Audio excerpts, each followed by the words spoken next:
Well, I think it's time to get started. Got a couple more joining here. So first off, congratulations, everybody made it to the very last session. I'm so thrilled you're here besides just being me and Tim on the call. So I want to make sure that we're going to start off right. I've decided I'm just going to open up a drink right here. You guys start off right. I know it said no pitching, but this is really the best root beer out here as a way to get started. Because it's on Saturday. I truly appreciate everybody being here. But today, my name is Darren Smith. I'm here to talk about neurodiversity and really what neurodiversity is and how to think about it with your unique brain and how you interact in the world of work, especially the world of work of technology that we're all in.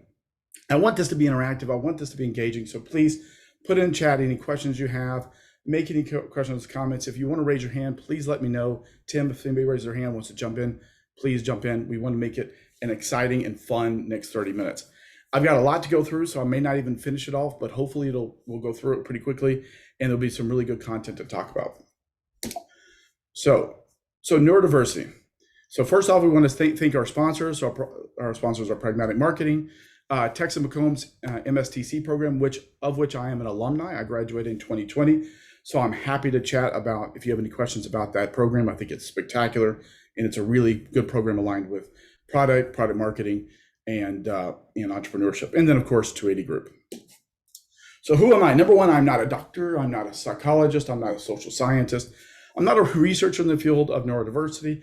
I'm not here giving medical advice. I'm not here giving a diagnosis or assessment. So I want to make sure we make that very clear. I'm coming to you as a product manager and coming to you as a human who's lived his entire life with ADHD. I'm coming to you as a person who is a product manager who manages and, to be honest, struggles sometimes with my own ADHD and my personal and professional life. And then as a person who's really become informed about my neurodiversity and how it impacts my life and how it impacts my work. So I really want to present this as that nothing we're doing here is providing medical information or medical advice. This is just a conversation. So what is neurodiversity? So if you think of neurodiversity, it sounds really like biodiversity. And biodiversity is really about the ecosystem of plants, animals, and the broader world that comes together.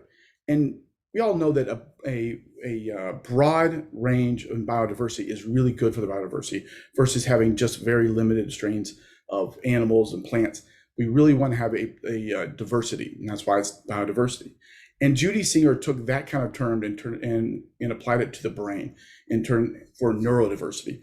And neurodiversity is really about that people who have neurodiversity, so those are ADHD, autism, Tourette's, and others, they're not different. They're not outside the norm. They are part of the norm. They are part of the diversity of the brain that we as humans have and how we interacted with the world. And we as people who have neurodiversity actually are a positive impact on the community and positive impact on our diversity of our brains, and that our neurological makeup is a contributor versus a detriment. And a couple things to mention on this. I will pass out these slides when I'm done. The cool thing about every slide is that every image you see here is linked to the content that I pulled this content from. So it should be a pretty interactive slide deck if you want to download it later, and I'll certainly post that in the Slack channels. So talking about neurodiversity, what's amazing in my research is I found that 1 in 7 people are neurodiverse. I've seen ranges from 10%, 17, 18, 20, all the way up to 40% of the population is neurodiverse. And as you can see on the image on the right, on the left, neurodiversity is actually quite broad in what it covers. So somebody like myself with ADHD, dyslexia, Tourette's, mental health, autism spectrum condition, and any of the DISs, so dyslexia, dyscalculia, dyspraxia. And so it's actually a broad range of not mental conditions, of mental capabilities that fall under that neurodiversity, which it took me a while to learn and understand that was the case. So let's talk about my life with ADHD. Now, when I speak of that, in this presentation, I'm going to speak about ADHD because that's my personal experience. But as we talk, I'd love to get your personal experience from your own particular neurodiversity. And we want this to be a safe place. If you don't want to say what your neurodiversity is, it's okay. You could just put it into You could just talk about whatever, answering the questions, just put it in chat. You don't have to share, but we want it to be a safe space. But that is me. And as you can see, I was probably a very hyper kid. In fact, I was that kind of kid that was really hyper. But let's start kind of pandemic. So I really kind of forgot about my ADHD for a long time. I knew I had it, it just wasn't something I dealt with until the pandemic. And probably a lot of people have had this experience where the pandemic made you aware of things that you were not aware of before, or things that you had put off to the side and you hadn't thought about. And my ADHD was that for the pandemic. I got laid off last year in March and then got hired in September in the pandemic. Luckily, I found a job, but it was a work from home in my same space on Zoom all day. And it was terrible for my own ADHD. And I started wondering, why the hell am I struggling with this? Why am I struggling with this job, which was not a hard job? And it really dawned on me that I wasn't addressing and wasn't paying attention to my own ADHD. And so I started thinking about, like, well, what was my experience with ADHD? And so I started thinking about it. My experience was really like this. That was me. When I was 7, 8 years old, I was running around. I was hyper. I was out of control because I had so much energy. Unfortunately, there were people in my life who thought, oh, that's hilarious, so let's give them joke cola and we'll double that. And I thought, man, that's probably not a good idea. But I still remember them feeding me joke cola and just laughing their asses off as I bounced off the wall. But I mentioned that because my ADHD was very informative, certainly my early years. In first grade, they wanted to hold me back because they said I was stupid. When I was in fourth grade, I was locked into a closet for about a week to actually complete all the homework that I hadn't been doing all year. When I got to college, I really struggled with my ADHD to the point where I actually had to drop out. I had to come back. And so my college experience took me about 6 years, a little less than Bluto's there, but it still took me quite a while to get through it. But it wasn't that I disliked school. It just school didn't fit my brain pattern. And even after I left school and went into the working world and decided I want to go get my first master's, people were like, oh, you don't like school. Why are you going to go back? You're not good at it. I was like, well, that's not right. I love to learn. I love the interaction in a classroom. But what I realized is I had to find the right program for me that fit my personality. And so as we talk, I'm going to be talking from my own perspective, but I want to really hopefully get your perspectives as well. So my brain on ADD. This image there is from ADHD magazine, which I really like. And when I first saw it, I was like, oh, this is great. Yeah, that brain on the right, that's the neurotypical brain, the brain that has these really well thought out nodes that are connected in a very organized pattern. And then there's a brain on the right that is full of color and different shapes and sizes. I was like, oh, I like this. But then I started thinking, well, hang on. My brain makes connections. Why isn't this showing that? And I started thinking, well, the reason is because my brain makes connections different than other people's and finds very different connections that other people don't see.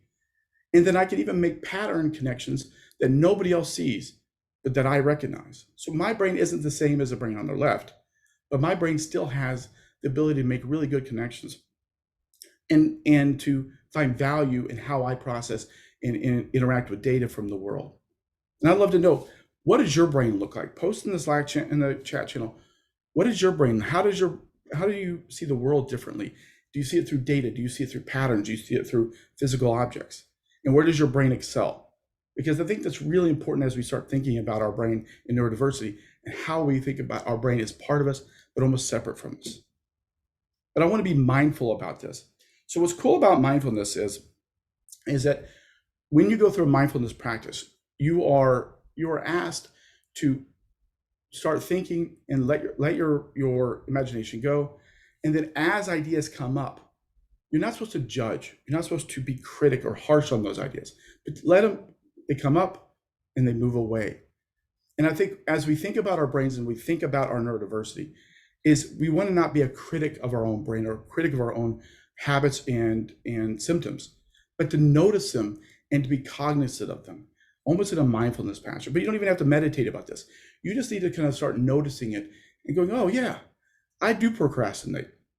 As I mentioned to Dan Corbin earlier, I was still working on this presentation as of this morning because that was the way my brain works. I needed that timeline to kind of force me into actually getting all the stuff out of my brain into a slide. And so but I can't judge myself for that because I still was able to do it. And I think hopefully do a good job, but I'll let you guys be the judge. And then I believe there's always two sides to neurodiversity. And what I mean by that is that there are the things that, especially for like ADHD, for example, and this is what this slide is there's all the bad things, right? All the things you struggle with and all the things that people notice. But on the same token, those same things can actually be positives, can be things that are attributes that you can excel at. And I think you have to recognize that sometimes I'm fidgety. My leg will bounce when I'm in a room or listen to a conference, but I also have energy and I can bring up a room when I get there. And understanding all those different things, that they're really two sides of the same coin. And then the struggles of ADHD. And so while we talk about this for a second, I want to know, what are some of the struggles that you struggle with? What are some of the struggles that you have with your own neurodiversity? Put them in there. Is it procrastination? Is it distraction? Is it too much noise? What is the things that you struggle with? And I want to hear about it, because when I started going really looking at the struggles for ADHD, I started looking at this list. I'm like, oh, I got that. Oh yeah, I got that too. And that, and that, and that, and that, and that, and that. I got all that. And I'm thinking, oh my God, this is terrible. Like, I've got all these terrible things, all these problems and all these struggles of ADHD, all these symptoms. I'm like, how do I reconcile that as a professional, as a person who's been married, who has 2 master's degrees, who I feel like I'm somewhat successful? I'm like, how the hell did I get to this point if I have all these problems, if I have all these struggles? And so I think, as we thought about the previous slide, the two sides of the coin, that is recognizing what those struggles are, being mindful of it, but then looking at those struggles and finding out what are the benefits. Because I think the thing, regardless of your neurodiversity, whether it's autism, whether it's Tourette's, whether it's OCD, whatever it is, there's goods and the bads. So we have to balance them. And so I started looking at the benefits. I was like, oh, hey, let's see. Oh, I've got that. Oh, I can do that. Oh, I'm good at that. I'm really good at that. I like that. Oh, that's something that people talk about that I'm good at. And I'm like, this is an opportunity for me to own my own brain, own my behaviors, to be upfront and say, yeah, I procrastinate, but I'm a problem solver. I can think out of the box and I can move quickly, and I'm a risk taker, and I have ingenuity, and I have optimism that we're going to solve these problems. And so as you think about this, as you think about your own neurodiversity, think about the things that are your struggles, think about the things that are your benefits. And as we keep going here, take those benefits and make an account of them, make a measure of them, because those are part of what you bring to the world. And I think that so much of what we do here, and so much, especially in the world of tech, that if we are all thinking the same, if we all had the same skills, no new products would be made, no new solutions would be found.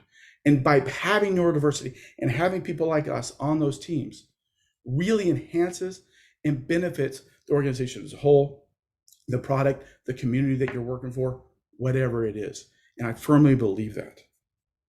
So really, I think the best way to think of your neurodiversity is like the Schwartz.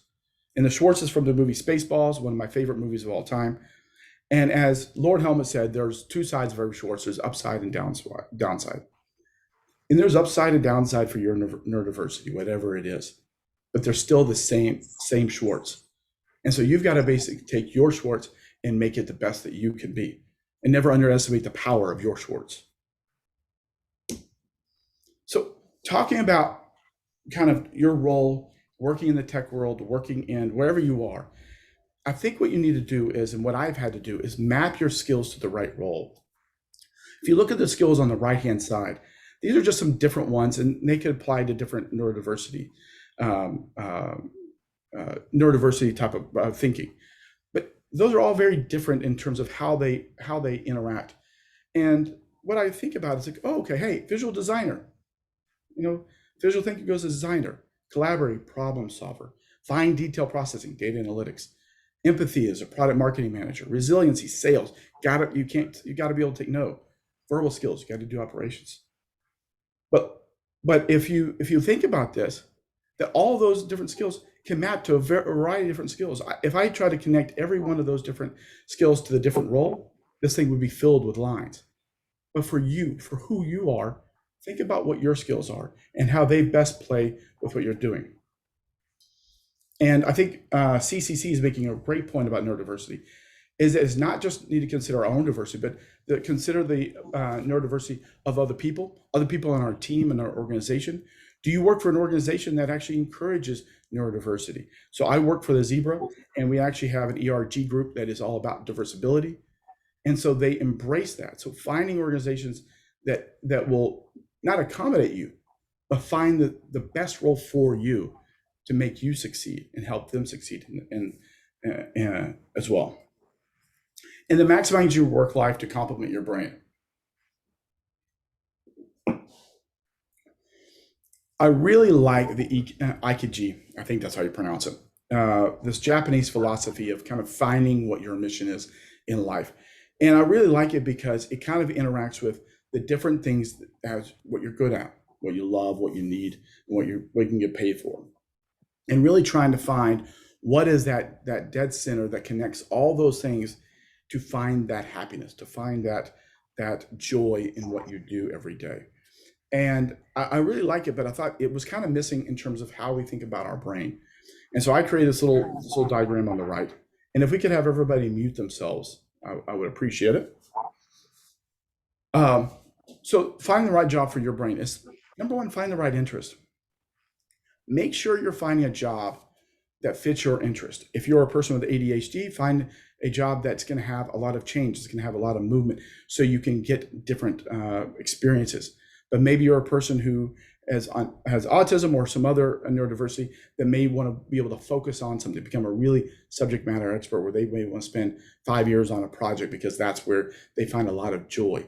Figure out what the right interest is, and it could be, and also it's the topic, what the company does, whether it's doing ed tech or financial tech or market tech, or it is literally a nonprofit organization that has software. Find the thing that's going to create that interest and figuring out what it is. And maybe you need variety, or maybe you need a little bit of the same track as it goes along. And then find the right pace. Maybe you're a person like, I don't like change. I don't like it. I want to stay with doing what I'm doing. I want to keep focusing on that. So maybe you need to find an organization that has a slower pace of how they operate. Maybe you're a person who loves chaos and loves change and loves to try new things. Well, maybe you need to be a startup. Maybe you need to be at a organization as a consultancy. Whatever it is, figure out what the right pace for you is. Certainly for me, it's taken some time for me to find that right pace. And being able to land in a product manager role has been really beneficial for me to get to that right pace, because it allows me to work with a variety of different groups and a variety of different problems, but I still get to keep that same job. And talking about groups, find the right people. And I think it's so important here is to find the people that will benefit from your neurodiversity, and that you will benefit from their neurodiversity, regardless of what it is finding that group that's going to inspire you, that's going to encourage you, that's going to be a positive impact on your life. And that includes your bosses, your colleagues, your customers and stakeholders. Figure out what that right group is so that you can ensure you're getting what you need in that level. And finding the right environment. We'll talk about that in a second. I think it's really important. But I think finding the right environment is, especially in this pandemic, is critical right now, and you really need to take time for it and don't dismiss it, because it's so important. And then right growth. So I want to highlight this because growth is something that I think, and Dan probably can speak to this as well, Dan Corbin, who's on the call, is that just because you're moving up as a product manager, for example, doesn't mean your only path is through management. Maybe your path is up through a principal product manager or a still high-level individual contributor. Figure out what your right growth is. Maybe you never want to manage, but you want to move up and be the best at your skill. Maybe you want to mentor, but not manage. Well, make sure that path exists where you are. And if it doesn't, go find a new path.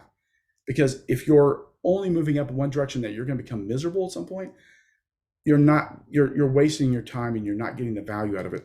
And the company's not getting the value out of you. Find that right growth for you. So a couple things to talk about is get the environment right. So as I said early on, the biggest thing for me that I noticed during the pandemic is that while I had a nice office, I worked hard to put a nice office together. It was almost like a prison for me because I couldn't leave. I couldn't go to, at the very least, a coffee shop or a library to go work and get out of my house to have that different environment that I needed just to have a different experience. And that was something I struggled with, and something that I didn't really put a name to the face on, for lack of a better term, on that for a while. And then once I was getting close, it's like, okay, what kind of company do I want to work for? I need a company that has an office in Austin that I can go to at least a couple of days a week. And I've gotten lucky that the Zebra has gone to hybrid. So I've been able to go into the office 2 days a week. So I'm able to break up my day, break up my week, go to the office, have those serendipitous moments with other employees who may be there, even if we're in mask or we're having to be in our own conference room, but we can be there. So in the chat, put what are the best environments for you as you think about it. What is a place that really helps you be the most productive and the most happy, most content person you can be? Is it something like a company that has these focus rooms that are literally almost soundproof rooms that you can kind of go in there and be by yourself and work and do that? Is it the guy on the far right? He's working from home every day and he's got a beautiful setup and he's happy. Or is it people who get to go in the office, or people who go in the coffee shop?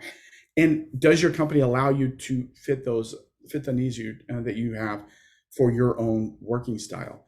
Can you have a conference room if you need? Can you have a desk if you need?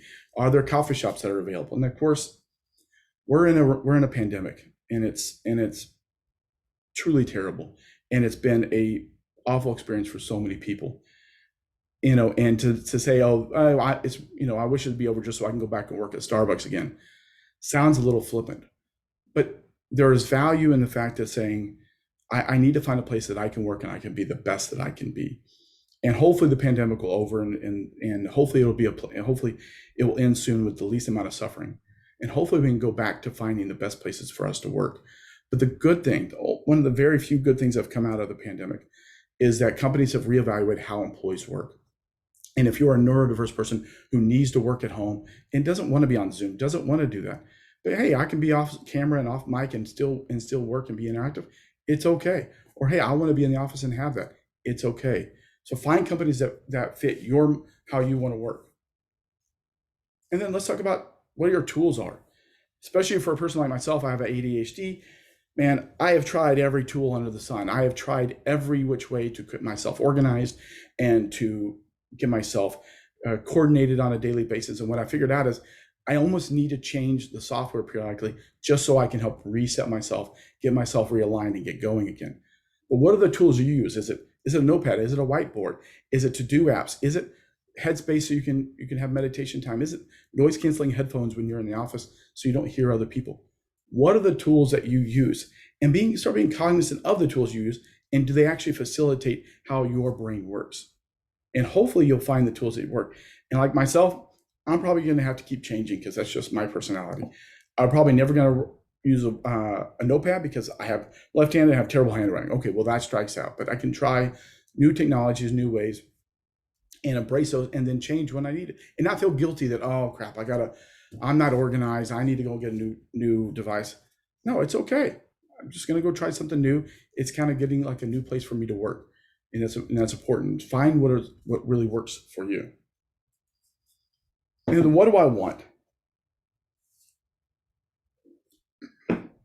What I want from everybody on this call is for you to become an advocate in training. And what I mean is, you don't have to become an advocate. You don't have to become a subject matter expert, but I want you to take the opportunity to learn, whether it's from a colleague who is neurodiverse, and ask him what it's like and what are the things that they struggle with and they excel with. Maybe it's a loved one, maybe it's a coworker, maybe it's a colleague, or maybe you're a boss and they're your employee. Become an advocate in training. Start learning. Start opening yourself up with that growth mindset to understand how the different individuals work, and how they really can contribute to your organization, to your community, to whatever it is that you're part of. But if you're the person with neurodiversity, I want you to become an advocate in training for yourself. I want you to become an advocate for what you need and what best fits you. So much of this has been about, we've all had to do is we have to accommodate to other people. We've had to change how we work and how we think to accommodate a company. Don't do that. Start thinking about how the company needs to fit yourself, and how you provide really a lot of skills and you provide a lot of benefits to that company through your own particular neurodiversity. And I want you to become an advocate for yourself, because right now, if you're not an advocate for yourself, there may be nobody else there to do it for you. In conclusion, the struggles are real. Nothing I've said is to diminish some of the really real struggles with ADHD and autism and dyslexia and Tourette's and the other different forms of neurodiversity. But the benefits are real too. And we have to be cognizant and mindful of both sides of it. And then we have to be mindful of our own neurodiversity, how our unique brain works and how we can best utilize it. And then make sure you're in the right job. Think about that job you're in. If you're not in the right job, maybe it's time to go find a new one. And then create the right environment. So whether it is working in an office, at your home, at a coffee shop, if you need focus time alone, whatever it is, figure that out. Start paying attention to it. Not judgmental, but think about it. And then use the tools that work for you, and don't worry if you have to keep trying new tools. It's okay. Luckily, technology has created 1,000 to-do apps. You can go and try them all, figure out which one works best for you. And then lastly, like I said, becoming an advocate. Become an advocate in training. And if you're a neurodiverse person, become an advocate for yourself. And then I want to say, show the slide again. Thank you for the sponsors again, Pragmatic Institute, Macomb School of Business, MSTC program, Hook 'em Horns, and then 280 Group. And then lastly, I've got some resources. So I've got some really cool resources, including books that are about neurodiversity. It's about how neurodiversity is created, about autism. I think there's some really good resources there. I really like the Neurodiversity as Competitive Advantage, written by the Harvard Business Review. And that was one of the big ones I've read when I started doing this research. There's some really, really good content. And I think that regardless of your own personal neurodiversity, reading and just at least going in and doing that advocate and training, you can use some of these resources to become a better advocate. And then they've got some icons on the top right. So we have CHAD, which is for ADD, and the other icon is for autism. They're both linked to those organizations. You can go and learn more. And then I would love for you to connect with me on LinkedIn. I want to make connections. I'm an ADD person, so I love connecting. I love interacting with people. So please connect with me, because it'd be important. Thank you so much for your time. I'm going to stop sharing at this moment, but it's been really great to have you all here. All right. Well, thank you so much, Darren. Do you want to take a couple minutes to take any questions? I didn't see any questions in the chat. Mm-hmm. Yeah. So if you have any questions, feel free to unmute and ask Darren directly. But awesome job. Thank you so much for sharing. I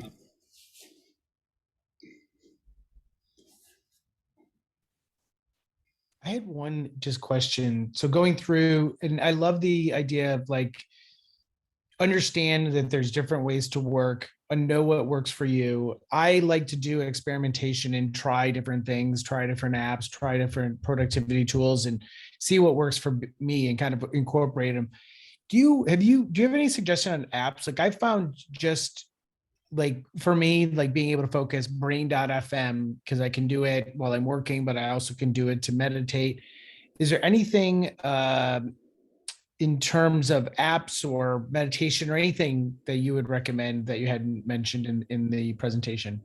Yeah, I mean, if you're looking for kind of focus, I mean, Apple Music has got literally an infinite supply of music, and they have different playlists that can fit your style, like what you want to listen to. For example, I can't listen to anything with lyrics, because then I get distracted. So I can't listen even to movie soundtracks. I'm like, what is that song from? What is that music from? And I have to go research that movie for 20 minutes.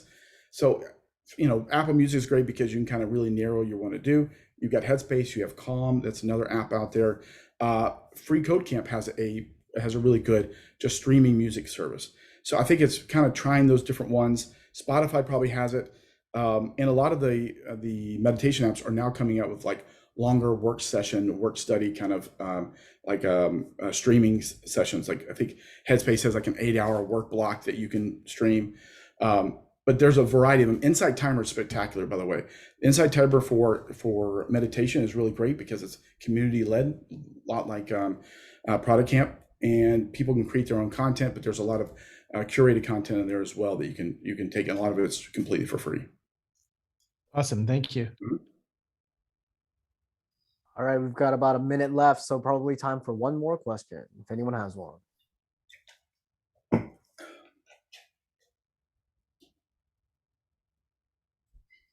Awesome. Well, thank you everybody for joining. I really appreciate it. And I'll be posting the slide deck in the I think it's the Orange channel, correct, Tim? We are the Orange channel. Yeah, And I'll be posting those in a little bit. perfect. And thank